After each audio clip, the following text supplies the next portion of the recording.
Olá, tudo bem? Hoje eu gostaria de falar do início aqui da história da literatura do Otto Maria Carpo. São vários volumes em que ele percorre a história da literatura mundial. E no primeiro volume ele começa sobre os gregos, falando de Homero. Essa história da literatura do Otto Maria Carpo, ela é muito lúcida e ao mesmo tempo ela nos incentiva a ler. É muito gostoso acompanhar com ele estas obras. Nós percebemos a sua erudição, a sua inteligência, sagacidade em analisar os textos. Nesse primeiro capítulo, ele pega os gregos e romanos, desse primeiro livro, ao primeiro século do cristianismo.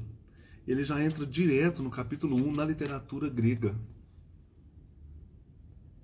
Esse que eu estou mostrando aqui é da Livraria Cultura, editora Leia, ou Leia, de 2012. É uma caixa, ela está ali embaixo. Não dá para mostrar aqui. Com todos os volumes, mas agora eu já vi que lançaram em 3 volumes, que não é uma edição de bolso, mas estou afim também de talvez conseguir esses 3 volumes aí da literatura, da história da literatura por Otto Maria Carpo. Eu gosto muito da escrita deste homem. Aqui tem uma foto dele. Ele nasceu em Viena em 1900 e morreu no Rio de Janeiro em 1978. Temos uma breve apresentação do livro, e essa apresentação que está aqui, bem no início, ela é feita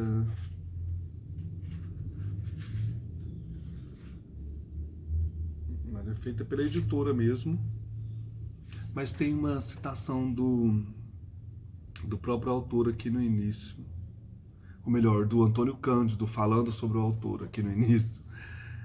Otto Maria Carpo poderia ter sido o que quisesse, diz Antônio Cândido: cientista, professor, crítico de arte, de música ou literatura, líder político, doutrinador.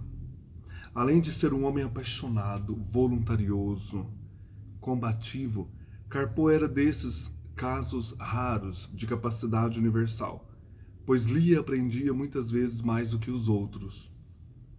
O Antônio Cândido, então, ele como que descreve nesse início toda a inteligência, toda a abrangência da vida intelectual do Otto Maria Carpo. Como eu estou falando sobre Homero há vários dias, eu gostaria então de apresentar esse texto lendo e comentando aquilo que eu vi nesse primeiro capítulo, nessa primeira parte do primeiro capítulo. Porque depois do Homero ele começa a falar de Hesíodo, começa a falar também dos poetas líricos gregos. Então eu gostaria de pedir para você que está assistindo o vídeo a curtir, a compartilhar, a comentar, para dar uma visibilidade maior ao meu canal. Se você está gostando desses conteúdos sobre literatura, me ajude a divulgar o canal. Eu estou fazendo uma coisa assim despretensiosa, um caminho longo pela história da literatura e ao mesmo tempo partilhando com vocês aquilo que eu gosto, que são livros, autores, literatura, histórias. Um cafezinho para começar bem o dia.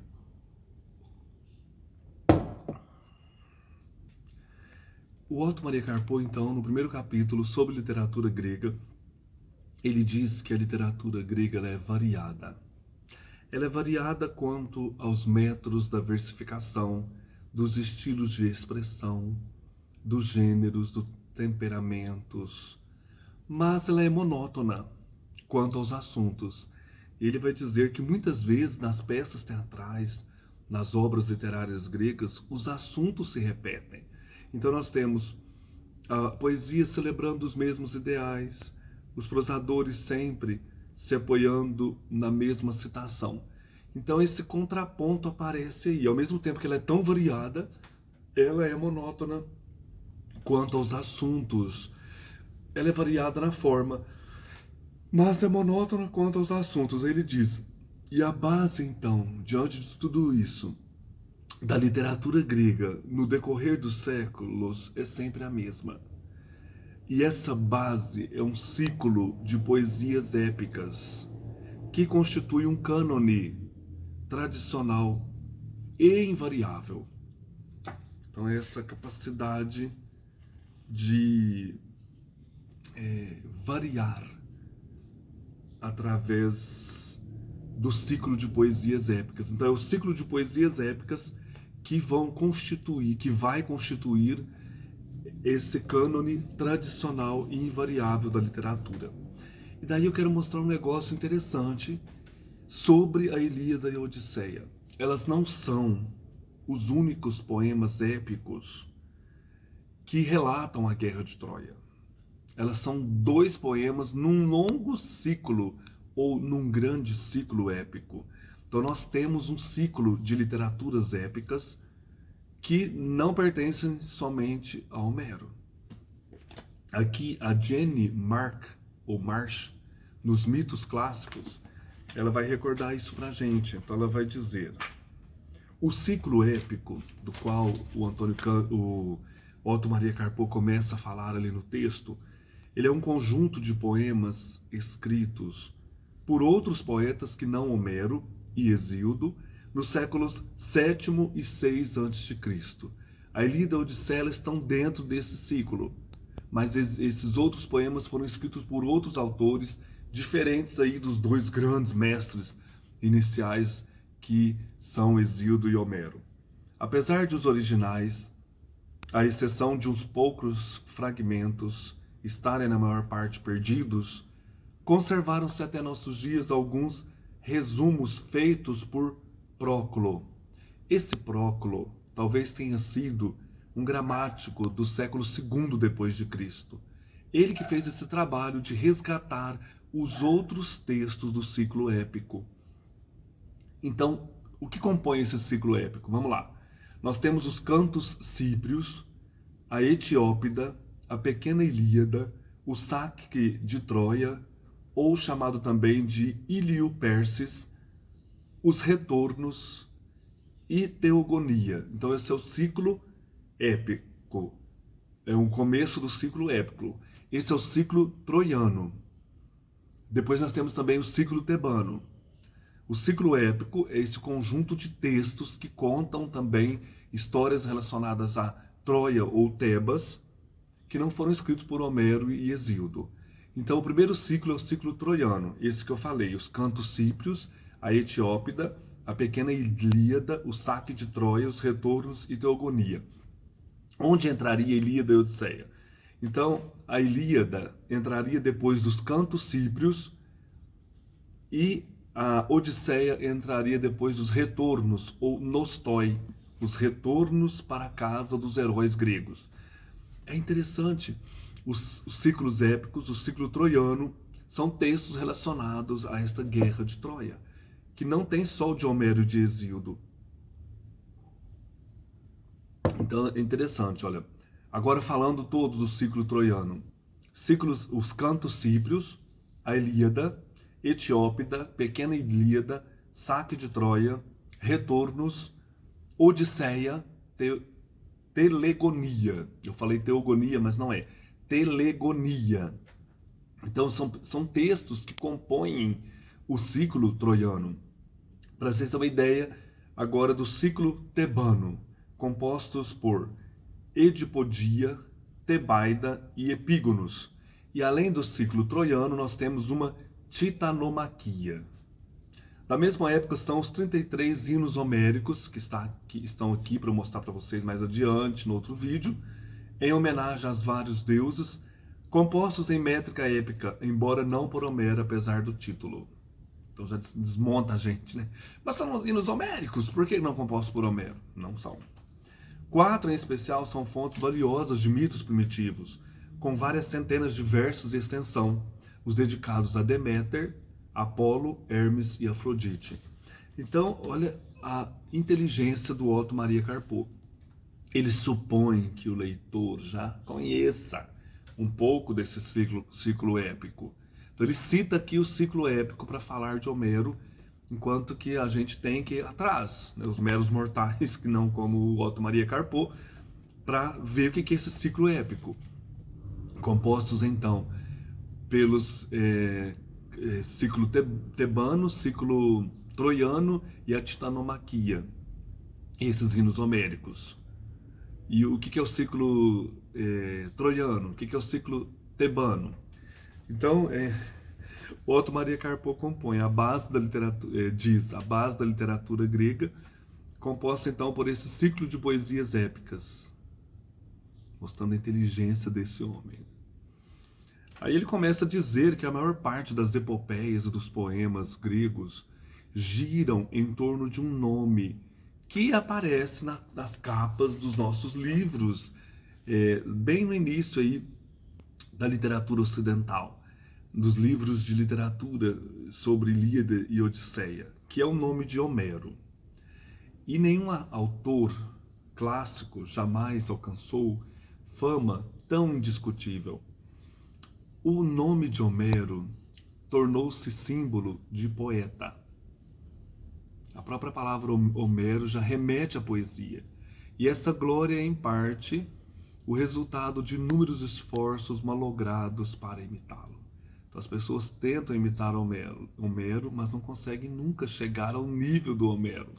Será difícil numerar as epopeias modernas, ele põe entre aspas, que se escreveram para rivalizar com Homero. E o fracasso manifesto de todos os imitadores fortaleceu a unanimidade da opinião.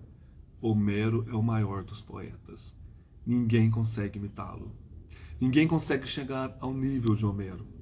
Os gregos antigos consentiram, mas por outros motivos.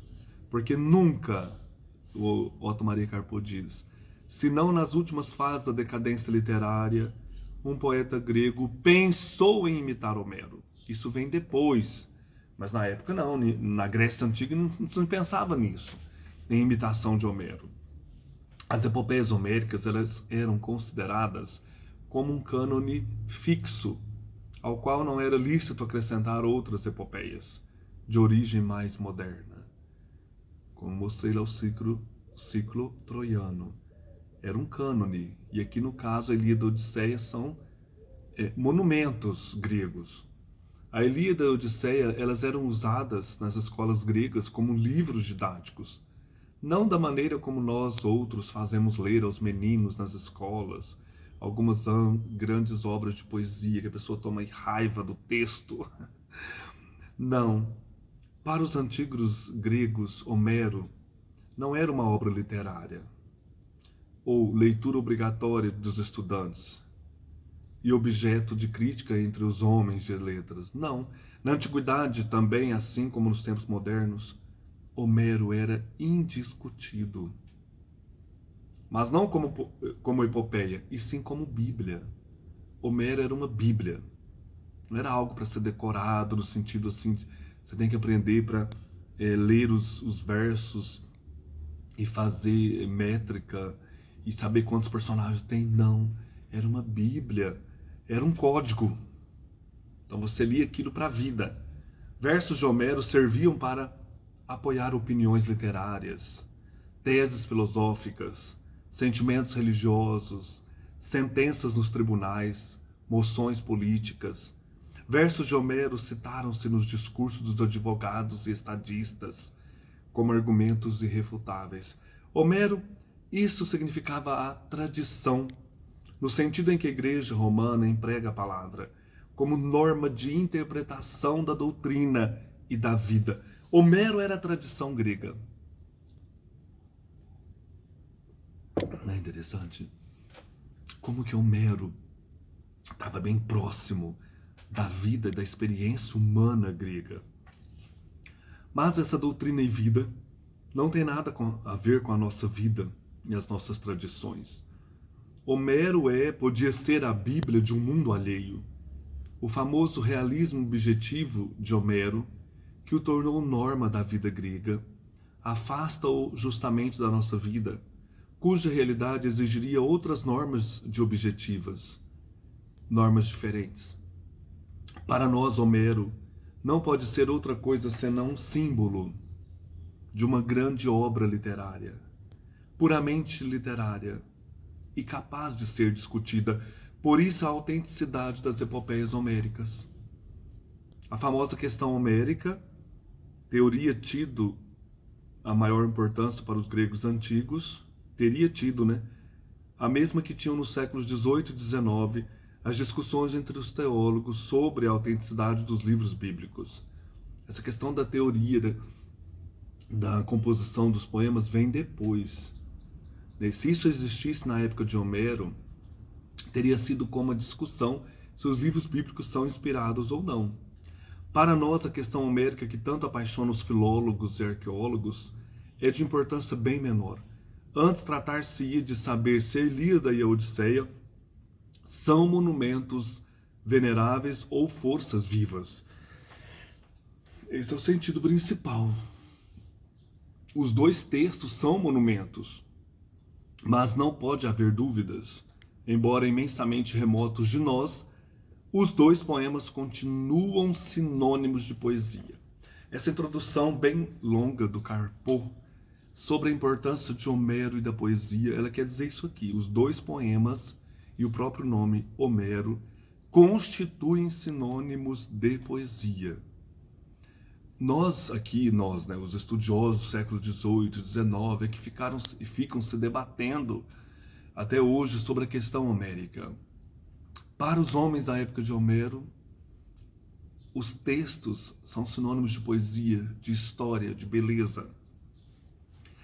Agora ele vai falar, o Otto Maria Carpo, do estilo de Homero, citando o estudioso Matthew Arnold, que no seu ensaio sobre a arte de traduzir Homero, deu ao realismo homérico uma definição estilística. Esse estudioso, Matthew Arnold, diz: o estilo de Homero seria rápido, direto, simples e nobre.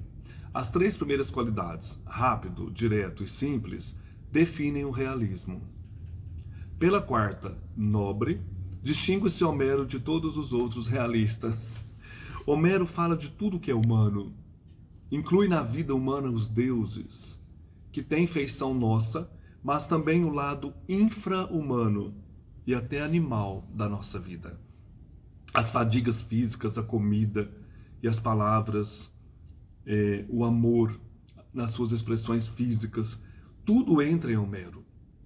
Ele resgata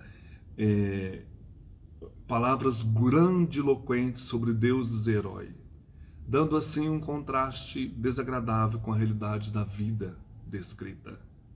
Se não fosse a quarta qualidade, a nobreza, tudo parece ali dignificado, nobre, e não pela escolha de eufemismos, mas pelo emprego de adjetivos e comparações estereotipadas. Ele usa essas comparações que trazem realidade para a vida, para o dia a dia.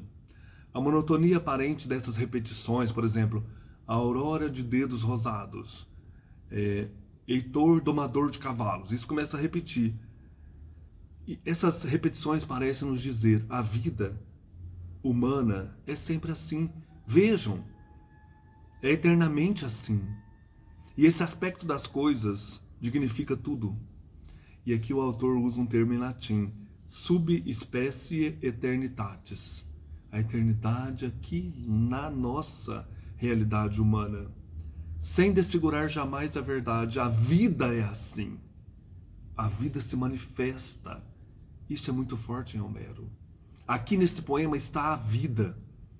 Homero consegue o milagre de dar vida verdadeira em fórmulas fixas, em clichês. Não importa se isso é resultado das capacidades inatas de um povo genial ou do trabalho de um gênio poético. Revela a presença de uma grande capacidade de estilização, da mesma que se mostra na composição das duas epopeias. Homero manifesta a vida na sua obra, nesse estilo direto, simples, rápido e nobre. A Ilíada, então ele comenta um pouquinho sobre os textos, né? A Ilíada está cheia de ruídos de batalhas e lutas pessoais. À primeira vista é difícil distinguir os pormenores.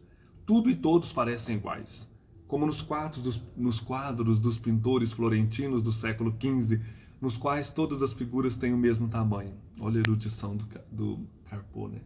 Já supõe que o leitor conheça os quadros florentinos do século XV. Se você não conhece, procura para depois entender o texto, né? A análise do enredo patenteia logo uma multiplicidade de episódios em torno dos personagens principais. Por exemplo, ira, abstenção e luta final de Aquiles, as empresas bélicas individuais de Ajax, Diomedes e Menelau, as intervenções de Agamenon e Ulisses, aquele nobre, este prudente, a sabedoria episódica de Nestor e a maledicência episódica de Tércites, e mais os episódios troianos, a fraqueza de Paris, a bravura estoica de Heitor, o sentimento sentimental de Andrômaca, o sentimento trágico de Príamo. Tudo isso mostra que o fim de Troia não é absolutamente o assunto do poema. No começo é indicado como assunto a ira de Aquiles, ou a Aquileida. Esta Aquileis ocupa só parte do poema. Outras partes nas quais a luta por Troia é o assunto quebram a unidade, e a Aquileis termina no trágico cântico 23, sem que cheguemos a assistir a queda de Troia. Mas a Ilíada tem um canto a mais, o 24, o fim da epopeia é o encontro entre Aquiles e Príamo. Entre Aquiles, cuja atitude pessoal impediu a realização dos planos gregos, e Príamo, que sabe, no entanto, condenada a sua cidade. O mesmo, porém, sabemos desde o começo, e através de todas as lutas episódicas, Troia está perdida. É interessante, né? Homero pega um fato, a ira de Aquiles, junta com outros episódios e vai para o passado, joga realizações aí para o futuro, e o leitor sai satisfeito. Olha, vai cair mesmo a cidade de Troia. Só que você lendo a Ilíada, você não fica sabendo como que foi o final. Você vai saber nesses outros cânticos épicos, do ciclo épico, ou na Odisseia, quando Ulisses conta a sua visita ao Hades, e lá os personagens que já morreram contam para ele, ou contam para nós, né, como foi o final de Troia. Que Ulisses também estava lá no final, né? Ele foi um dos idealizadores do cavalo de Troia, desse cavalo de madeira. A Ilíada é um longo poema grego. A maior parte dos acontecimentos narrados passa-se entre os gregos. E o ponto de vista do poeta parece o grego, contra os troianos assediados. Nas versões latinas da Ilíada, que se fizeram no fim da antiguidade, que passam sob os nomes de Díquites e Dares, deve ser alguns estudiosos, tá vendo?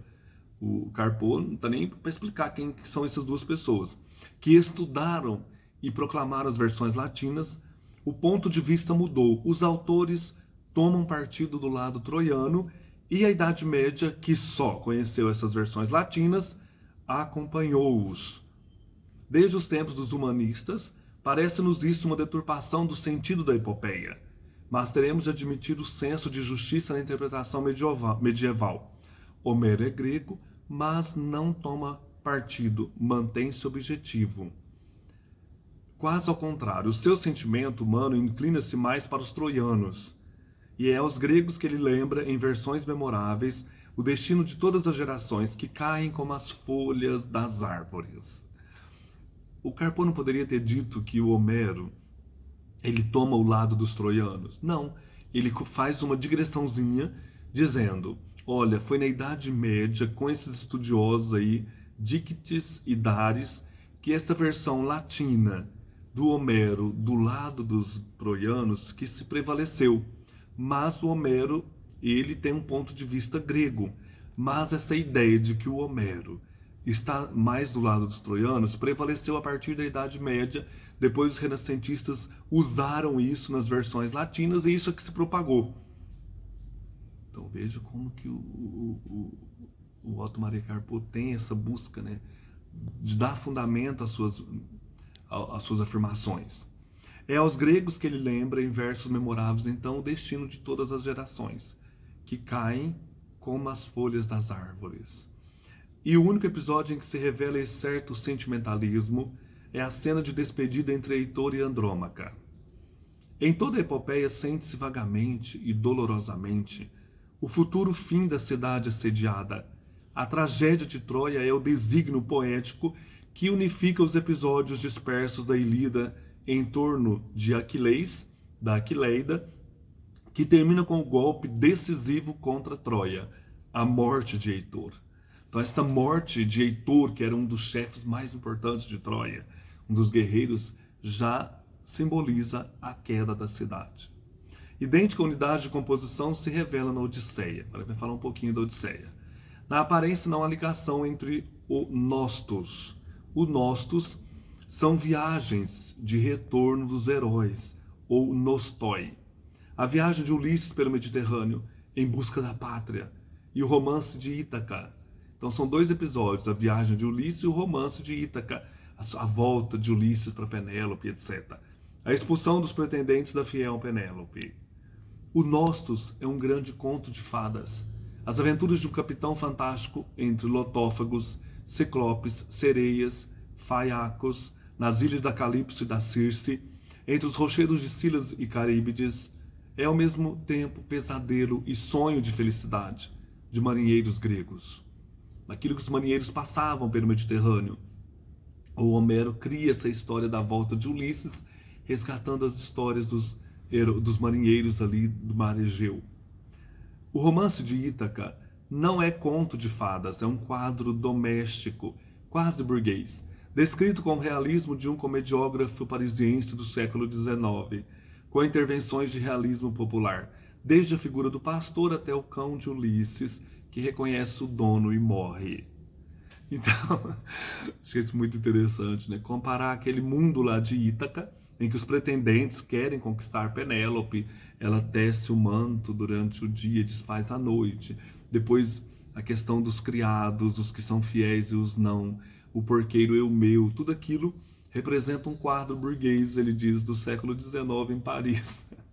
Exatamente no meio entre as viagens de Ulisses e o romance de Ítaca, nós temos o canto 11 na Odisseia. A anequia. Anequia é a descida ao reino dos mortos. É um tipo de texto grego também, chamado nequia, como os nostoi. Eram as narrativas de retorno, as nequia eram narrativas de heróis que desciam ao reino dos mortos, que é um dos episódios aí da vida dos heróis, nessa trajetória do herói. O herói tem que descer ao reino dos mortos para fazer essa purificação ou resgate de si mesmo nessa viagem interior, né? O Ulisses desce ao Hades, onde encontra os mortos da guerra troiana, lamentando a vida perdida. Homero pôs isso no meio da Odisseia. Com esse episódio, as aventuras acabam. A partir desse momento, o poeta dos heróis canta a realidade prosaica, a casa, a família, os criados e o cão. Falar nisso, meu tá gemendo aqui, o cisco. O que você tem, menino? No reino da morte, Ulisses encontra o caminho da vida. Olha que interessante, né? Lá, no reino da morte, no Hades, que Ulisses vai encontrar o caminho da vida, que é a volta para casa, começar essa segunda parte da Odisseia. A nequia, entre as aventuras fantásticas e o caminho de casa, serve para comemorar o fim sombrio de Troia e o destino trágico dos gregos, dos quais só Ulisses encontrará a paz final na vida de um aristocrata grego com seus filhos, criados e animais domésticos. Então volta-se a harmonia aristocrática ali em Ítaca, depois de longas aventuras no meio com a descida ao reino dos mortos. Com esse realismo nobre, confirma-se a unidade íntima entre a Ilíada e a Odisseia. Carpo é incrível, né? Como é que ele nos faz ver os poemas de outra maneira? A dúvida que se levanta sobre a unidade dos dois poemas nasce, porém, desta mesma unidade. O equilíbrio entre o Olimpo e a tragédia na Ilíada, entre as aventuras fantásticas e o idílio crepuscular na Odisseia, é tão perfeito. A objetividade dos poemas é tão grande que o leitor se esquece de que lê poesia. O enredo das duas epopeias é como a própria vida humana. Não foi inventado. Tudo devia ter acontecido assim. Não é preciso explicar nem interpretar nada. O poeta desaparece atrás do poema. E por isso foi possível duvidar da sua existência histórica, depois da identidade dos autores das duas epopeias, enfim, da autoria individual dos poemas. E aqui, então, Carpo entra na questão rápida da vida da existência ou não de Homero. Então ele vai citar alguns estudiosos que escreveram sobre isso. Ele começa com Friedrich August Wolff, nos seus Prolegomena ad Homerum, esse livro de 1795, em que se aponta as contradições e diferenças estilísticas entre a Ilíada e a Odisseia e dentro das próprias epopeias. Então ele diz que esse Wolff negou a unidade das epopeias, que seriam composições do gênio coletivo dos gregos. Depois ele passa para o Karl Lachmann, que escreveu um livro em 1837, em alemão, considerava a Ilíada uma coleção de 16 poemas, independentes, depois unificados por um redator. Cita em seguida um outro estudioso, G. Hermann, que escreve em 1832 um livro chamado De Interpolationibus Homeri. Aqui admite a teoria da autoria de Homero para os dois poemas de tamanho curto. Então ele diz que seria de Homero a ira de Aquiles e o retorno de Ulisses, aí tanto para Ilíada como para Odisseia. Porém, os núcleos em torno dos quais as epopeias se teriam desenvolvido por meio de interpolações e suplementos anônimos foram atribuídos depois ao próprio Homero. A análise cada vez mais acurada da linguagem, do estilo da convenceu a maioria dos filólogos. Ele vai citar um outro, Ulrich von Wilamowitz-Mallendorf, é principalmente responsável pela vitória provisória da teoria coletiva. Então, gente, isso no único parágrafo ele cita todos esses estudiosos sobre Homero, falando dessa questão homérica e da composição do poema. Quem teria sido o autor desses textos? E aí o Carpo continua. Contra as dissecções filológicas, revoltaram-se, porém, os críticos, que não perderam de vista as qualidades literárias dos poemas, o agrupamento simétrico dos discursos, a antítese intencional entre Aquiles e Paris, o julgamento ético dos personagens, a resposta explícita da Odisseia às dúvidas que a leitura da Ilíada deixa subsistir. Então, diante dos filólogos, esses estudiosos que criticam a autoria de Homero ou não, e nós temos a questão dos críticos que encontram ali no texto de Homero esta intenção literária. Então, houve um autor, sim, que pensou nessas questões importantes do texto, dos personagens. Contradições encontram-se também em obras autênticas de autores modernos, individuais ou antigos, e ele diz aqui o Carpo, e as contradições homéricas perderam cada vez mais a importância que lhes foi antigamente atribuída, em face da unidade de concepção e composição das duas epopeias. Aquela ideia romântica de poesia popular e coletiva revela-se como preconceito, e o unitarismo ganha cada vez mais terreno. Então, diante dos críticos, o unitarismo, que existiu sim um poeta que compôs esses textos, ganha também terreno. Depois, começa-se a falar da estrutura dos poemas. Revela-lhes a unidade dos desígnios. Parece haver, aqui ele diz, contradição ética, heróica de guerreiros na Ilíada e a ética familiar de aristocratas latifundiários da Odisseia.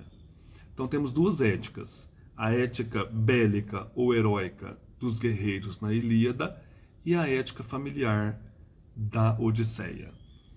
Mas, ele diz, aquela ética bélica é a glorificação, aqui um termo grego, da kalokagatia, do ideal da perfeição física e espiritual do herói. O mesmo que informa a introdução da Odisseia chamada Telemaquia, na qual se descobriram os intuitos pedagógicos que Fénelon tinha adivinhado. Os desígnios pedagógicos de Homero foram, depois de Eduard Schwartz, outro estudioso, estudados também por Jäger, ficando esclarecida a função dos poemas homéricos na antiguidade.